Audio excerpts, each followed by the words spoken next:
আপনারা আমার পাখির ভিডিওগুলো এত বেশি পছন্দ করেন, সেই জন্য আমি কিন্তু প্রতিদিনই একটু হলেও পাখির ভিডিও দেই। এই যে দেখেন আজকে কি সুন্দর বসে আছে, দুইজন বসে থাকে, মাঝে মাঝে এখানে উঠে বসে আবার দুষ্টুমি করে, তারপরে মনে করেন নিচে নামে, মানুষ দেখলেই কিন্তু নিচে নেমে যায়। এই যে দেখেন কি সুন্দর দুষ্টুমি করছে, দেখতে কিন্তু অনেক ভালো লাগে। আমার মেয়ে তো সারা দিন এই মানে মাদ্রাসাতে আসার পরের থেকে এখানে দাঁড়ায় দাঁড়ায় শুধু পাখির সাথে কথা কইব, কি টিটু এই সেই। আজকে তো অনেক কাজ করছি। এই যে থ্রি পিসগুলো কেটে নিয়েছি, দুটো থ্রি পিস নিয়েছি আজকে কাটার জন্য। এই যে রেডি করে নিয়েছি, আগেই কিন্তু আমি দাগ দিয়ে নিয়েছি। আমি কিন্তু শুধু সেলাইয়ের ভিডিও দিব না, আমি কিন্তু সাথে আমার সাংসারিক কাজের ভিডিও দেব।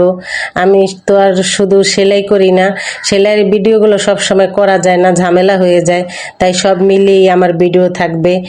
আর যেমন ধরেন আমি একটা করলে আর একটা হয় না, দেখা গেছে আজকে রান্না বান্নার অনেক সময় চাপ বেশি থাকে, তখন তো আমি সেলাই করতে পারি না। আর আমি ডিজাইন খুব কম করি, ডিজাইন করলেই আমার মাথায় কেমন একটু সমস্যা হয়, সেই জন্য আমি তো প্রতিনিয়ত কোনো ডিজাইন দিতে পারবো না।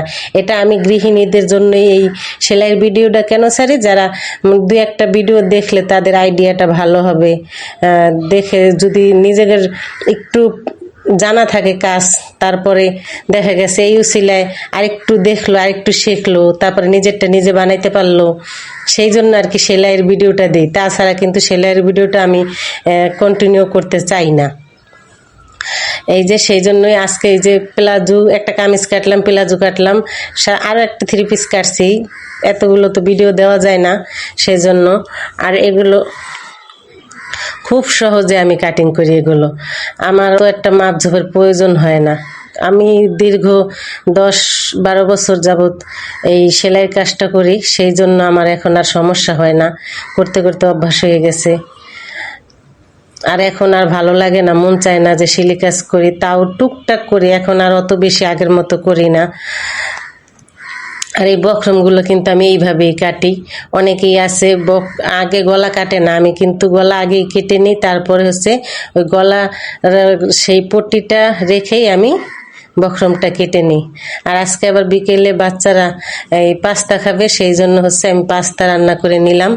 আজকে পাস্তাটা খুব মজা হয়েছে, ওই দিন মেলায় গিয়েছিলাম, মেলার থেকে আনছি, কয়েক রকমেরটাই আনছি। পাস্তাটা খেতে কিন্তু খুবই মজা হয়েছিল।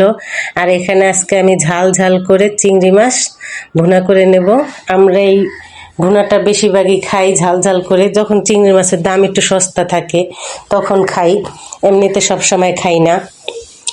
আর এই মাছগুলো হচ্ছে আমি গ্রামের বাড়ি থেকে আনছিলাম, সেইখান থেকে রেখে দিয়েছিলাম বড় বড় দেখে। আর আমার ভিডিও যদি তোমাদের ভালো লাগে তাহলে কিন্তু লাইক, কমেন্ট, শেয়ার করে পাশে থাকবে আর সাবস্ক্রাইব করে দেবে।